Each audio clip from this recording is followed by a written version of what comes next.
The quest hook. We have all been there. We have set up a main quest line or even a very interesting side quest for our players. We've got the quest hook there, and the players don't take the bait, and we have to pull the whole session out of nowhere in order to satisfy our players' insatiable need for entertainment. Oh, woe is me, blah blah blah blah blah. This scenario is not fun. However, as a DM, it is your responsibility to create interesting quest hooks. You can't really blame the players every single time a quest hook doesn't land, because your quest hooks do need to be interesting, and often we as DMs struggle to do that. I mean, I can't blame us. We have a lot of things on our plate, but getting the quest hook right is a very important part of Dungeons & Dragons, and I'd argue storytelling in particular. You want your main quest line or even your side quests to be interesting, to have that hook to get the audience, or in this case the players, invested into the story that they are about to embark upon. So today, let's go over a couple tips and mistakes that DMs make with their quest hooks. So, here's a big mistake that I see a lot of DMs making with their quest hooks. Having the quest come from a boring source. Usually, a boring NPC. But it could be anything. It could be a boring mystery or a boring building or item that gives the players the quest. Though, usually, it's an NPC. Usually, NPCs are the ones that tell the players about what they need to do. And if it comes from a boring NPC, then the players don't really have anything to hook onto. If you're going to give your players a quest hook, it should come from something that interests them. Usually someone that interests them. I usually do NPCs that they already know. Rarely will I introduce a brand new NPC to give them a quest that is super important to the campaign. Unless the NPC has a major amount of setup, I do not have the players just take a major quest from a completely new NPC that they have no investment in at all. It's a great way to have your players be uninvested in your quest. If the NPC doesn't matter to them, if the source of the quest is boring, then therefore they will not take the bait. They won't be as invested in the quest as they would be if it came from an NPC that they actually care about. This applies to all sources of quests. You don't want a major quest to come from some poster on a building. That does not interest your players. Even though quest posters are something that you see in video games and such, it's not really the same thing in Dungeons & Dragons. In a game where you can do anything you want, it's really easy for your players to see a piece of paper and ignore it. So, how do you improve that? Well, let's take that bounty poster example. What if the bounty poster told the players about some eldritch threat that is hiding inside of a church? Already, people are starting to go missing. Narration can be a big part of that. The couple sentences I just said right there is already more interesting than telling the players, hey, there's a bounty board and they want you to kill a monster. Go do that. Build up some kind of tension, some kind of mystery, something to get your players invested. Or maybe have the bounty poster be clearly taken down and then put back up because people are taking the poster only to reject the job after they get too deep into it. Again, building a little bit of mystery. Why are people constantly returning the poster to the wall? Is there something frightening about this job? Something that prevents bounty hunters and adventurers from completing the quest assigned to them? The players don't know, and therefore they will be more invested in the quest that lays before them. NPCs, making them interesting is a whole video on its own. Literally, one of my older Tabletop Tavern tips videos is linked in the cards. It'll tell you all about making interesting NPCs. They are really important, just to campaigns in general, but especially to quest hooks. So don't have your quest come from something that is boring. Make it interesting, and therefore the quest will be far more engaging. Oh boy, this is actually the opposite problem in a way, making it too vague. Now, having something come from a boring source or a boring NPC, that arguably makes this quest more straightforward. Too straightforward. So straightforward that the quest is boring and your players aren't invested. But making it too vague will make the quest confusing. Your players don't know what they're supposed to be doing and they're relying on you to give them guidance. They have less agency because of the vagueness of the quest. It's so confusing that they need to rely on the DM instead of their own intuition. There are plenty of examples of this. Having the quest be a mystery that's far too difficult to solve, or a puzzle that your players can't figure out, or a riddle that is super difficult for them, even if, to you, It's simple. Remember, you need to have some kind of gauge on what your players can solve. I am very careful when it comes to puzzles because I have no way of judging how my players are going to approach a puzzle and if they can solve it. There is nothing worse to me than giving my players the solution to a problem they cannot solve. It just feels lame, it's boring, it's anticlimactic. And that's why I usually avoid too vague puzzles or riddles when it comes to my quest hooks.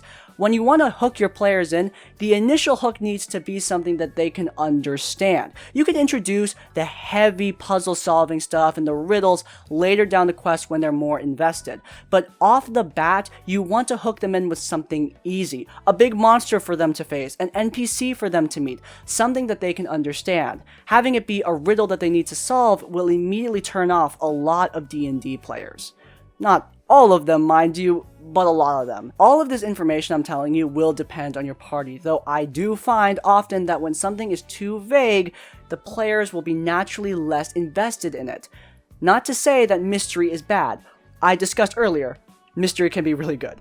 Of course it can be. Invest your players, but don't make the mystery too difficult to solve. Don't make it impossible to solve, especially. We've discussed that before with better D&D intrigue. Make it just hard enough to get your players invested, but easy enough that they don't lose their interest. This one is one that I just realized, and I can't believe it took me this long.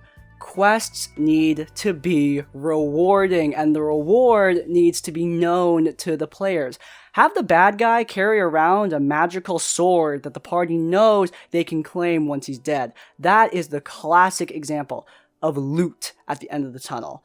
Sometimes players don't get loot, I understand that. Sometimes a boss will not yield big rewards, but frankly, they should most of the time because your players need a reason to get invested, and loot is a big part of that. Not every player is going to be constantly invested in every single story beat. Sure, you save the villagers, great, but we need money, not need to get paid. It's a bit more of a practical thing that all players can hook onto. My players especially love cool magical items, and that's why I've gone and given them items when it is appropriate. Now, of course, you don't want to overload your party and make them crazy overpowered, but giving them loot, and this is important, making sure that they know they will get loot at the end of the quest, that will get them invested and engaged in the quest that they're going on. The initial hook can be something along the lines of the mayor will reward you with a treasure piece from his armory if you complete this bounty. That alone is going to get your players wanting to do this quest. Just the promise of a cool reward at the end will drive players forward. I mean, just look at looter shooters and MMOs. Loot drives those games. It drives players to literally play the same activities over and over and over again just for the minuscule chance of loot. That is the power of the treasure, the power of the reward. Use that in your D&D games and they will be all the richer for it. Richer in more ways than one, I guess. Okay, this is the fourth mistake, and this one is one that I'm going to be careful about because it's going to depend on your quest. But if a quest overstays its welcome, your players are really not going to like it. Look, there are times where a quest needs to be long. For example, let's go back to Critical Role again and talk about Vecna. Destroying Vecna was a long process. The party of Vox Machina were working on destroying Vecna for multiple episodes, hours upon hours, months upon months. It took a while, but within the quest to destroy Vecna, there were multiple mini objectives. Vox Machina had to go into the celestial planes to get favors from gods. Each one of the gods had a different objective, a little mini quest that broke up the monotony of just fighting Vecna. It's not like they were just going after him this entire time. They had mini objectives in between. That's how you do it. If your party are on one quest the entire time, it's gonna get boring. Do you want a great example of that? Horde of the Dragon Queen. There's a reason why that module is so damn hated. And it's this. The party are stuck doing the same monotonous thing over and over and over again. I mean, that's not the only reason it's hated, but that's the reason I didn't like it. It felt so monotonous. Just reading through the book. Playing it, even more so. So yeah, that's why you need to break it up. You don't want the quest line to overstay its welcome. And if it's going to be long, break it up into mini objectives that are varied. That is a big deal. Vary up the objectives. I felt in my first campaign, things got occasionally repetitive. And in this campaign, campaign 2, I am striving to change that. Each zone has a distinct feel, taking inspiration from different sources. We started off with an Indiana Jones-esque dungeon crawl, fighting through swamps and searching ancient ruins. Then they went off to a city large and gothic to live out the noir fantasy of hunting down a vampire in a mystery-filled metropolis. Now, to be fair, I don't know if I did it great, but those two things are very, very different. Of course, you don't want to make it too different, otherwise your campaign will feel inconsistent, but differing up the tone and having locations have their own distinct feel can make D&D way more interesting, make your quests way more interesting, and make the hook a lot easier to pull. Interesting your party with a new place to explore, new enemies to fight, I mean, it's great. I told my party that there's a location in the world that they can go to hunt down demon cowboys. Just the words demon cowboys got my party immediately like, we should go there. Now, they didn't choose to go there immediately, but the fact that they were interested in going there despite the fact they had other quests in other locations just because of the allure of fighting demon cowboys shows that you can absolutely get your party invested just with a theme or just with an enemy. Varying up your locations and not making quests overstay their welcome, that is a big part of mastering the quest hook. Alright, I hope you guys enjoyed this episode of Tabletop Tavern Tips. It's a bit shorter this time, but I hope that despite that, you absorbed all this information and you can use it in your game. Of course, keep in mind that every D&D party plays differently. Some parties aren't going to need any of these fancy quest hook tips, and some players are going to need all 4 of them. So, depending on your D&D party, take these tips and use them to better your game. If you guys enjoyed this episode of Tabletop Tavern Tips and you want to let me know, then please do leave a like. If you want to see more content from Crispy's Tavern, then please do hit subscribe. And finally, if you want to leave your own tips or thoughts, go down to the comments down below. If you can't think of a comment, leave the comment quest hook to let me know you made it to the end of the video. In essence, like, comment, subscribe. I will see you all next time. Farewell.